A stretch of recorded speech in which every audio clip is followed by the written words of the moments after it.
सबसे पहले आप सभी को मेरा प्यार भरा नमस्कार। जैसा कि आप लोगों को पता ही है, मेरा नाम है सुमन और मैं हूं आपकी हिंदी और योगा टीचर। प्यारे बच्चों, ये जरूरी सूचना और वीडियो उन सभी बच्चों के लिए जो साल 2022 में बीएड करने जा रहे हैं या आने वाले भविष्य में कोई सरकारी टीचर बनने का सपना देख रहे हैं। जैसा कि आप लोगों को पता है कि सरकारी टीचर बनने के लिए आपके पास बीएड के साथ साथ होना चाहिए टीईटी क्वालिफाई, जिसे कि हम जानते हैं टीचर एलिजिबिलिटी टेस्ट के नाम से। तो ये जो टेस्ट होता है दो तरीके से क्वालिफाई कर सकते हैं, एक होता है सीटेट की तरह और एक होता है टीटी। तो सीटेट बेसिकली वो बच्चे क्वालिफाई करते हैं और वो बच्चे एग्जाम भरते हैं जो कि केंद्रीय विद्यालय, नवोदय विद्यालय या कोई भी सेंट्रल की जो भी सरकारी टीचर बनना चाहते हैं भविष्य में, वो इस एग्जाम को भरते हैं। और टीटी जो सिंपल स्टेट कराते हैं वो अपने अपने स्टेट में सरकारी नौकरी पाने का तरीका। तो आज का वीडियो होने वाला है बच्चों सीटेट 2022 के नोटिफिकेशन के बारे में। जी हाँ बच्चों, आपने बिल्कुल सही सुना। काफ़ी लंबे समय से हम इसका इंतजार कर रहे थे कि सीटेट का जो एग्ज़ाम है वो कब होने वाला है। तो आपकी जानकारी के लिए बता दूं कि सीटेट की ऑफिशियल जो वेबसाइट है उसमें इसकी सूचना दे दी गई है और अब 31 अक्टूबर से लेकर और 24 नवंबर तक इसके फॉर्म भरे जा रहे हैं। इसके साथ साथ बच्चों आज के वीडियो में मैं आपको डिटेल में बताने वाली हूँ कि जो भी बच्चे पहली बार अगर सीटेट का एग्ज़ाम देने जा रहे हैं तो क्या उनके लिए खास है। दूसरी चीज़, जो बच्चे इस साल बीएड करने जा रहे हैं क्या वो भी सीटेट के एंट्रेंस एग्जाम को भर सकते हैं। तो आज का वीडियो जो डिटेल होगा वो सीटेट 2022 के नोटिफिकेशन के बारे में, एलिजिबिलिटी क्या होगी, एज कितनी होगी, फीस क्या होगी, एग्जाम पैटर्न क्या होगा, कौन कौन बच्चा है इसे भर सकता है, सारी डिटेल आज इस वीडियो में हम चर्चा करेंगे। तो जुड़े रहिए मेरे साथ इस वीडियो में शुरू से लेकर अंत तक। इसके साथ साथ बच्चों मैं आने वाले भविष्य में सीटेट की जो क्लासेस होती हैं जो इसके एग्जाम को क्रैक करने की, उसकी भी वीडियो लेके आऊँगी। तो आप चाहे तो मेरे चैनल को सब्सक्राइब करके जा सकते हैं। तो चलिए बच्चों स्टार्ट करते हैं अपना आज का वीडियो और जान लेते हैं कि क्या कुछ नया खास है सीटेट 2022 के जो नोटिफिकेशन है उसके बारे में और इसका जो एग्ज़ाम है वो कब होने वाला है। तो स्टार्ट करते हैं अपना आज का वीडियो। तो प्यारे बच्चों, ये है वो नोटिफिकेशन जिसके सहायता से मैं आप लोगों को जो 2022 का सीटेट का नोटिफिकेशन आया है और जो एग्ज़ाम होने वाला है उसकी डिटेल जानकारी आपको दूंगी। ये जो पीडीएफ है आप चाहे तो टेलीग्राम चैनल से भी ले सकते हैं मेरे, और टेलीग्राम चैनल का जो लिंक है वो डिस्क्रिप्शन बॉक्स में है, आप भी इसे पढ़ सकते हैं। तो सबसे पहले बात करेंगे बच्चों कि ये जो एग्ज़ाम है उसके जो फॉर्म की जो फिलिंग डेट है वो कब से लेकर कब तक है और एग्ज़ाम कब होने वाला है और किस तरीके से होने वाला है। तो एग्ज़ाम जो आप फिलिंग का जो फॉर्म है वो है 31 अक्टूबर से लेकर 24 नवंबर तक आप भर सकते हैं। और एग्ज़ाम की जो डेट है बच्चों वो अभी तक कोई भी सुनिश्चित नहीं की गई है। ये कहा गया है कि वो एग्ज़ाम दिसंबर में भी हो सकता है और जनवरी में भी हो सकता है। और एग्ज़ाम का जो तरीका होगा वो होगा इस बार सीबीटी, यानी कि कंप्यूटर बेस्ड टेस्ट। सामने आपके कंप्यूटर होगा इस तरीके से और वहीं पे आपको अपना एग्ज़ाम देना पड़ेगा। पहले क्या होता था कि आप अपने एग्ज़ाम को देने के लिए आपके जब आप एग्ज़ाम हॉल में जाते थे आपको मिलती थी ओएमआर शीट, आप काले काले गोले करते थे इस तरीके से अपनी आंसर शीट पे, सही आंसर पे टिक लगाते थे और जो क्वेश्चन पेपर होता था उसे घर लेके आ सकते थे। लेकिन ऐसा इस बार कुछ भी नहीं होने वाला है, ठीक है। इस बार पूरा जो पेपर होगा वो होगा आपका सीबीटी, यानी कि कंप्यूटर बेस्ड टेस्ट ऑनलाइन। तो फॉर्म भी आपके ऑनलाइन भरे जाएंगे और जो पेपर होगा वो भी आपका होगा ऑनलाइन। फॉर्म को फिलिंग करने के लिए आपको जिस वेबसाइट को विजिट करना है वो है इनकी ये ऑफिशियल वेबसाइट ctet.nic.in। और जैसा कि यहाँ पे लिखा है 31 अक्टूबर से लेकर 24 नवंबर तक आप अपने फॉर्म को भर सकते हैं। फॉर्म को भरते समय बच्चों विशेष ध्यान रखिएगा कि आपका जो टेलीफोन नंबर है, आपकी जो ईमेल आईडी है और आपका जो आधार कार्ड नंबर है वो बिल्कुल करेक्ट होना चाहिए। इसके साथ साथ फोटोग्राफ, सिग्नेचर इत्यादि भी आप लोगों को उनकी जो वेबसाइट है उसमें विशेष रूप पे ध्यान देना है। वो जो स्पेसिफिकेशन है इसी पीडीएफ में आपको मिल जाएगा कि फ़ोटो का साइज़ कितना होना चाहिए और सिग्नेचर का साइज़ कितना होना चाहिए, स्कैन करके डालनी है, कोई सेल्फी इत्यादि नहीं जानी है। तो ये सब आप पढ़ लीजिएगा, ठीक है। हम यहाँ पे महत्वपूर्ण मुद्दों पे बात करेंगे कि जो एग्ज़ाम है बेसिकली, अब बात करेंगे कि एलिजिबिलिटी के ऊपर, यानी कि कौन कौन बच्चा इस एग्ज़ाम को भर सकता है। तो देखिए सीटीटी वालों ने कहा है कि जो भी हमारी एनसीटीई की गाइडलाइन है, एनसीटी का मतलब होता है बच्चों national council of teacher education, यानी कि ये वो बॉडी जो कि टीचिंग डिपार्टमेंट को देखती है। उन्होंने कहा है कि इस सीटेट का जो एग्ज़ाम होगा इसे वो सारे बच्चे भर सकते हैं जिन्होंने इस साल 2022 में बीएड में या तो एडमिशन ले चुके हैं या लेने वाले हैं बिल्कुल जस्ट इस नोटिफिकेशन के अंदर ही, या जिनका ऑलरेडी बीएड कंप्लीट हो चुका है वो भी बच्चे इस बीएड के सीटेट के एंट्रेंस एग्जाम को दे सकते हैं। तो मान लीजिए कि जैसे अभी 31 अक्टूबर को आपका ये नोटिफिकेशन आया है, ठीक है, और अगर मैंने 30 अक्टूबर को भी अपना बीएड में इसी साल एडमिशन ले लिया तो तब भी मैं इस फॉर्म को भर सकती हूँ।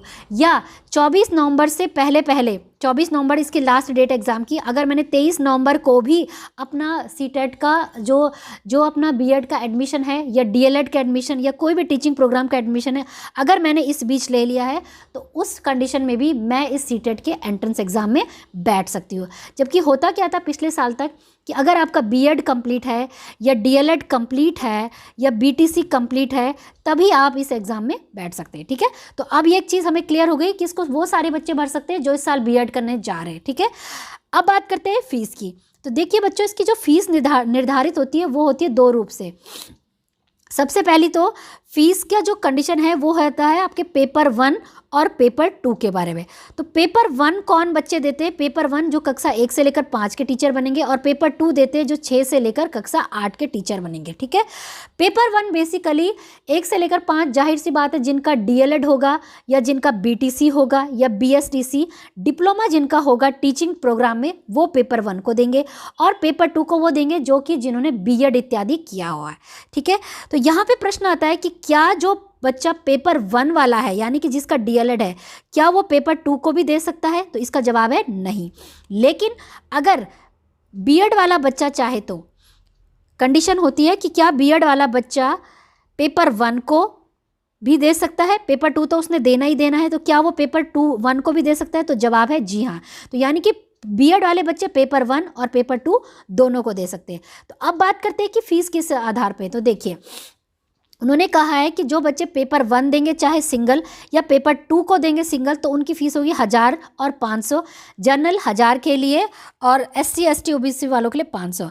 लेकिन अगर कोई बच्चा चाहता है कि वो दोनों पेपर दे तो उनको देनी पड़ेगी 1200 और 600 रुपये, ठीक है। तो ये है कंडीशन बच्चों पेपर की फ़ीस देने के लिए कि अगर आपने पेपर 1 देना है या पेपर 2 देना है कोई भी, तो इस तरीके से आपने केवल 1000 रुपये पे करने हैं। दोनों देने हैं तो आपको 1200 रुपये पे करने हैं। बाकी दूसरी बात जो मैंने कहा कि पेपर 1 कौन बच्चा दे सकता है? जिन्होंने डिप्लोमा किया है, डीएलएड, बीटीसी, बीएसटीसी इत्यादि, और जिनका बीएड है वो पेपर 2 को देंगे क्योंकि वो कक्षा 6 से लेकर कक्षा 8 के टीचर बनेंगे। अब यहाँ पे बात आती है बच्चों कि ये जो पेपर होगा, जैसा कि मैंने बताया कि यहाँ पे लिखा हुआ है दिसंबर और जनवरी में होगा। पेपर जो होता है वो भी 2 शिफ्टों में होता है क्योंकि पेपर 1 और पेपर 2 होता है। तो पेपर 1 होता है सुबह की शिफ्ट में और पेपर 2 होता है वो है आफ्टरनून की शिफ्ट में, और पेपर दोनों होंगे आपके कंप्यूटर बेस्ड टेस्ट है। तो इन दोनों पेपरों को सॉल्व करने के लिए आपको मिलेंगे 2.5 घंटे, ठीक है।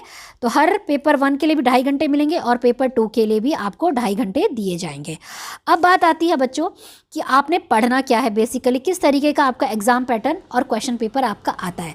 देखिए, इसमें भी जो एग्जाम पैटर्न आता है वो आता है पेपर 1 को लेके और पेपर 2 के लिए। तो सबसे पहले बात करेंगे पेपर 1 को लेके। तो जैसा कि आपको पता है कि जो ये बीएड, डीएलएड, बीटीसी इत्यादि जो भी होते हैं, ये पूरा एक टीचिंग प्रोग्राम होता है। यानी कि आप भविष्य में कितने अच्छे टीचर बनेंगे, बच्चे की साइकोलॉजी को कितने अच्छे से समझ पाते, वो आपको बीएड में पढ़ाया जाता है और टीचिंग प्रोग्राम में पढ़ाया जाता है। तो उसी से संबंधित ये पेपर उन्होंने बनाया रहता है। सबसे पहला आता है चाइल्ड डेवलपमेंट पेडागॉगी, दूसरा आता है लैंग्वेज, तीसरा भी आता है लैंग्वेज, और चौथा आता है मैथमेटिक्स, और पांचवा आता है इन्वायरमेंटल स्टडीज़। ये जो पूरा क्वेश्चन पेपर आता है ये आता है आपका 150 मार्क्स का, और इसमें कोई भी नेगेटिव मार्किंग नहीं होती है। प्रत्येक सही प्रश्न के उत्तर देने पर आपको मिलता है 1 अंक, और अगर आप जनरल कैटेगरी के हैं तो आपके पास आने चाहिए 60% मार्क्स, यानी कि 90 नंबर आपको इसमें पास होने के लिए लाने होते हैं। अब यहाँ पर बात आती है बच्चों कि आपने जब इस पेपर को फॉर्म को भरना है तो इसमें किस तरीके से आपने भरना है। देखिए, पूरा पेपर तो सबका सेम ही रहेगा। लैंग्वेज में आप थोड़ा आपके पास चॉइस होती है, यानी कि आपने 2 कम लैंग्वेजेस में भरनी ही भरनी है। तो आप चाहे तो इंग्लिश या हिंदी भर सकते हैं। जिस भी लैंग्वेज में आप निपुण हैं उसको पहले भर लीजिए। अगर आपको हिंदी माध्यम ज़्यादा अच्छा लगता है तो पहला जो ऑप्शन होगा लैंग्वेज 1 वो हिंदी भर लीजिए, और लैंग्वेज 2 में आप इंग्लिश भर लीजिए।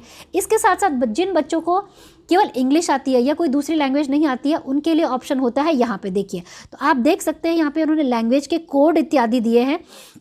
आप कोड के हिसाब से आप अपने लैंग्वेज की चॉइस को भर सकते हैं। तो एक लैंग्वेज अगर आपने इंग्लिश भरी है तो दूसरी आप अपनी गुजराती, कन्नड़ा, खासी, जो भी आपकी लैंग्वेज है यहाँ पे दी गई है उसे भर सकते हैं। तो इस तरीके से पेपर 1 वाले अपने फॉर्म को भरेंगे, ठीक है। तो ये आपका एग्ज़ाम का पैटर्न मैंने आपको बता दिया। 30-30 नंबर के क्वेश्चंस आपके आएंगे। 30 नंबर का आपका चाइल्ड डेवलपमेंट, 30 नंबर का लैंग्वेज इंग्लिश, 30 नंबर का लैंग्वेज हिंदी, 30 नंबर का आपकी मैथमेटिक्स, 30 नंबर का आपका एनवायरमेंटल स्टडीज़, और पेपर हो गया पूरा आपका 150 नंबर का, ठीक है। नेक्स्ट बढ़ते हैं आपका कि जो बच्चे पेपर 2 को देंगे, यानी कि जिन्होंने बीएड इत्यादि किया है, वो उनके लिए क्या है। तो देखिए बच्चों, उनके लिए भी सेम यही होता है, 150 नंबर का उनका पेपर आता है। उनके लिए भी एक प्रश्न के सही उत्तर देने पे 1 मार्क्स मिलता है, कोई नेगेटिव मार्किंग नहीं होती है, और आपका 60% मार्क्स आपको लाने पड़ते हैं, यानी कि जनरल कैटेगरी में है तो 90 नंबर लाने पे आपको पास किया जाएगा। लेकिन यहाँ पे जो सबसे बड़ा चेंज आता है वो आता है पॉइंट नंबर 4 और पॉइंट नंबर 5 पे। देखिए यहाँ पे वो क्या कर देते हैं कि जिन बच्चों ने अपना ग्रेजुएशन और बीएड जिस सब्जेक्ट में किया, अगर आपने आर्ट्स में किया है तो आप आर्ट्स वाला कॉलम भरेंगे, अपना आर्ट्स का पेपर अटेंड करेंगे, और जो बच्चे साइंस वाले हैं वो अपना साइंस का पेपर अटेंड करेंगे। तो आप देख लीजिए, जिस भी सब्जेक्ट में आपने ग्रेजुएशन या बीएड किया, आप फॉर्म को फिल करते समय उन्हें बताएंगे कि आप साइंस स्ट्रीम के हैं तो आपके पास साइंस का ही पेपर आएगा, आर्ट्स का नहीं आएगा। अगर आप बताएंगे कि आपने ग्रेजुएशन अपना आर्ट्स में किया है तो आपके पास आर्ट्स के ही 60 क्वेश्चंस आएंगे, ठीक है। तो ये है चेंज। बाकी जो चाइल्ड डेवलपमेंट होगा, लैंग्वेज होगा और लैंग्वेज 2 होगा, वो लगभग सेम ही होगा। केवल फ़र्क इतना होगा बच्चों कि जो कक्षा 6 से लेकर 8 का यानी कि पेपर 2 आएगा, उसके जो क्वेश्चंस होंगे वो थोड़ा टफ हो जाएंगे। टफ क्यों होंगे भाई, जाहिर सी बात है, जो कक्षा 1 का बच्चे का जो क्वेश्चन होगा और जो कक्षा 6 के बच्चे का जो क्वेश्चन होगा उसमें अंतर तो होगा ना। तो ये जो पोर्शन होगा ये आपका थोड़ा सा चेंज हो जाएगा, इसके क्वेश्चन आपके चेंज हो जाएंगे, लेकिन जो सिलेबस और जो एग्ज़ाम का जो पैटर्न रहेगा ना वो बिल्कुल सेम रहने वाला है, ठीक है। तो ये है बच्चों आपका जो इस साल सीटेट के 2022 के नोटिफिकेशन आया है। और पेपर 2 में भी आपको चॉइस मिलेगी। अगर आपके पास इंग्लिश, हिंदी आपको नहीं चाहिए, कोई दूसरी लैंग्वेज आप भरना चाहते हैं तो वो आप अपने यहाँ से कोड को देखकर आप इसे पढ़ सकते हैं, ठीक है। तो ये नोटिफिकेशन मैं अपने टेलीग्राम चैनल पे ज़रूर शेयर कर दूंगी बच्चों, इसको बिना देखे आप अपने फॉर्म को मत भरना, ठीक है बच्चों। तो आने वाली वीडियो में मैं सीटेट की तैयारी भी आपको करवाऊंगी। आप चाहे तो मेरे चैनल को सब्सक्राइब करके जा सकते हैं, और वीडियो अच्छी लगी तो चैनल को जरूर सब्सक्राइब करके जाइए। आने वाले भविष्य में टीचिंग और लर्निंग से संबंधित जो भी जानकारी चाहिए वो मेरे चैनल के माध्यम से आपको मिल सकती है। और इस वीडियो को सुनने के बाद, देखने के बाद भी कोई प्रश्न है तो आप मुझे कमेंट करके पूछ सकते हैं। जिन बच्चों को मेरे से डायरेक्ट हेल्प या कंसल्टेशन चाहिए वो मुझे 100 रुपये पे करके और मेरे से डायरेक्ट हेल्प ले सकते हैं। मैं उनको फ़ोन के द्वारा उनको करियर गाइडेंस और कंसल्टेशन देती हूँ। तो बस बच्चों, यही था आज का वीडियो, और वीडियो को देखने के लिए बहुत बहुत धन्यवाद। मिलेंगे मेरे कुछ नए अच्छे इंटरेस्टिंग वीडियो के लिए, तब तक के लिए जय हिंद, जय भारत। धन्यवाद। सत्यमेव जयते।